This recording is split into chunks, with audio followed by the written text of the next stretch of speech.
Welcome to percentage cumulative frequency curves. By the end of this lesson, you will understand how to construct a percentage cumulative frequency curve and determine the given quartiles and percentiles. Pause the video now and copy this learning goal into your workbook.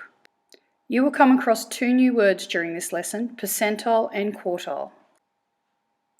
Copy both these words into your workbook and leave a space to define them.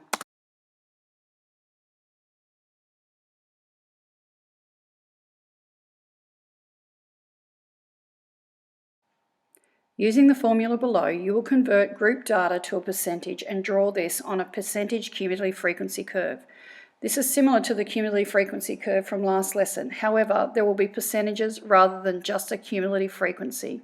Please make sure you show all your working and do everything as neatly as possible.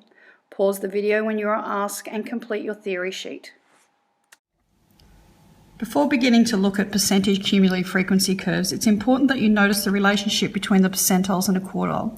The 60th percentile is equivalent to the 0.6 quartile, the 30th percentile is equivalent or equal to the 0.3 quartile, and so on. If you get confused by this, the best way to look at it is 70 being a percentage will be divided by 100, which is equal to 0.7. That'll give you the 0.7th quartile. 90 divided by 100 is equal to 0.9. 0.2 quartile, because we are going the other way, we're going to multiply it by 100, which will give you 20. This is your 20th percentile. If you would like to pause the video and fill that in. The example is asking us, the following table shows the data in class intervals from a survey of the weights of primary school students. Use the data to A, draw a cumulative frequency table and then a percentage cumulative frequency table. This can be done as one table and I'll show you that when we get to the next. B, draw a percentage cumulative frequency curve, and C, evaluate the 80th percentile and the 0.3 quartile. Remembering from last lesson that your first value in a percentage cumulative frequency table must be less than 0. So if we remember our L shape, these will be the values in our first column. The first column in our cumulative frequency table is still called our class interval, as per last lesson. But because we've actually been given a name for our data, it's just labelled as weight per kilogram. So let's start off with the first one that we have here, and it is less than 35. Our next one will be less than 40, less than 45, less than 50, less than 55, and our last data table to go in will be less than 60. When we're talking about our cumulative frequency, this is from last lesson, and you'll know that the weights that are less than 35, we have 0.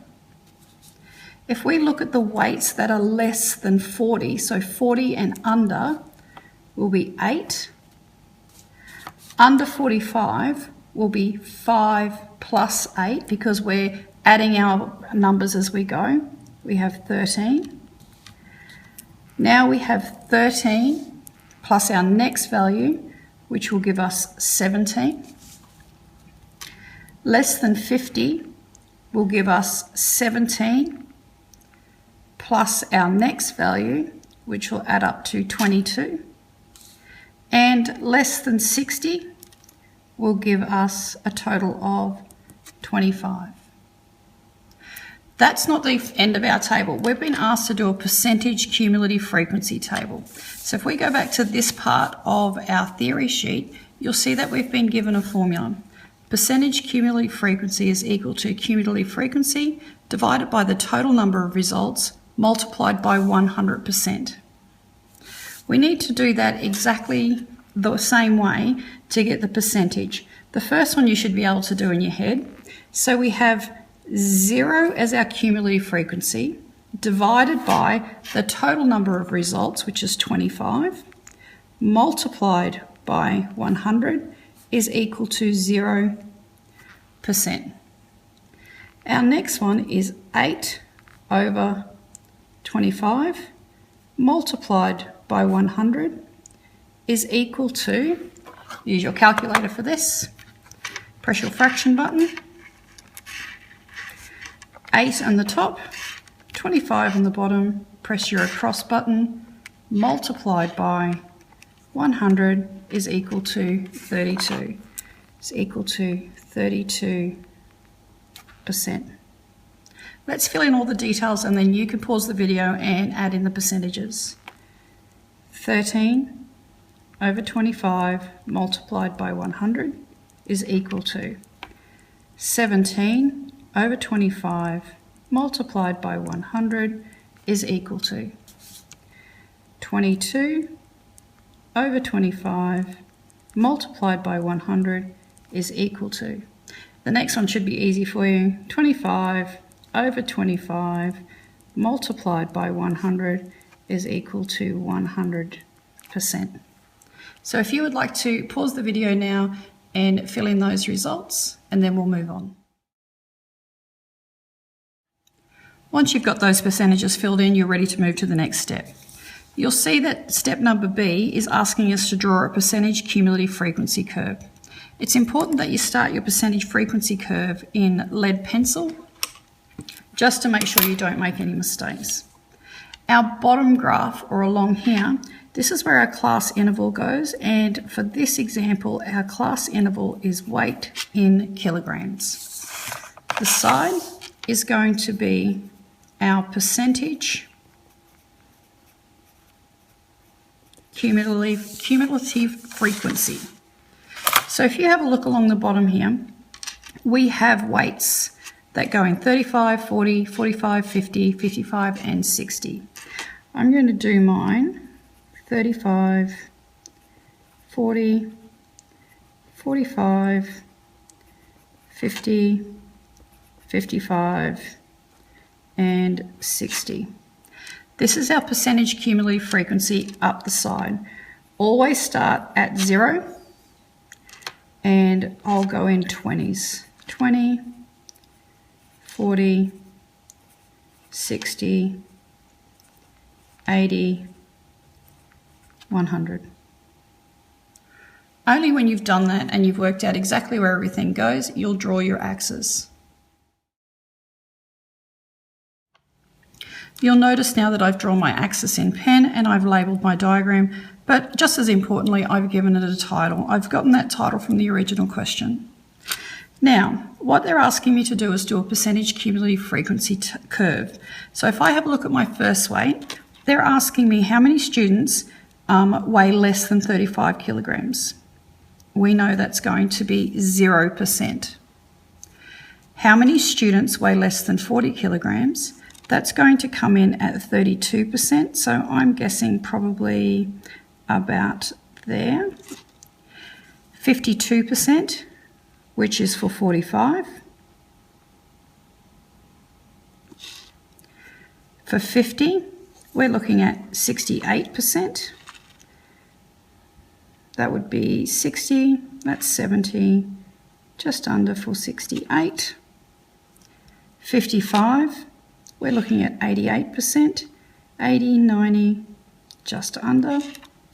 And for 60, of course, 100% of the students weigh less than 60 kilograms. Then I'm just going to get a different coloured pen and join those dots as best I can. If you would like to complete your table, and then we'll move on. Let's refer back to our question to make sure we've completed everything. First thing that we were asked to do was a cumulative frequency table, and we've done that. A percentage cumulative frequency table, and we've done that.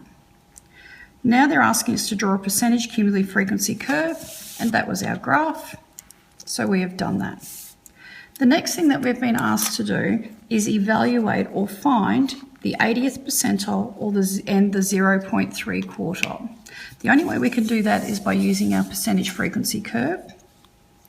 And if we have a quick look at our graph, we're talking about the 80th percentile.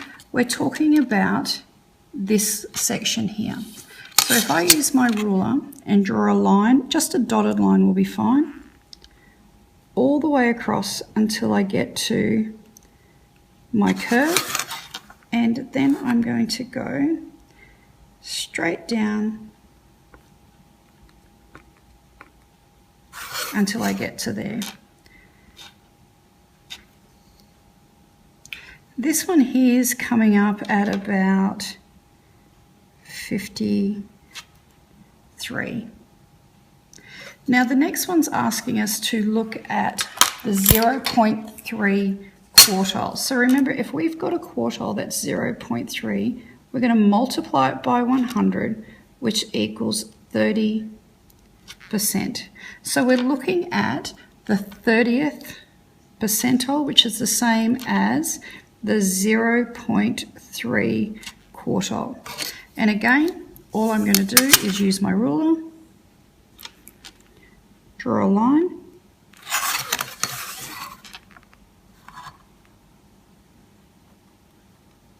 and then straight down, and that should get me at about 39. Now remember, this is an approximation, so as close as you can get to those numbers. If you would like to fill that in, and then we'll move on to the next step. Now that you've found the 80th percentile and the 0.3 quartile, it's always a good idea to state it in words. So therefore,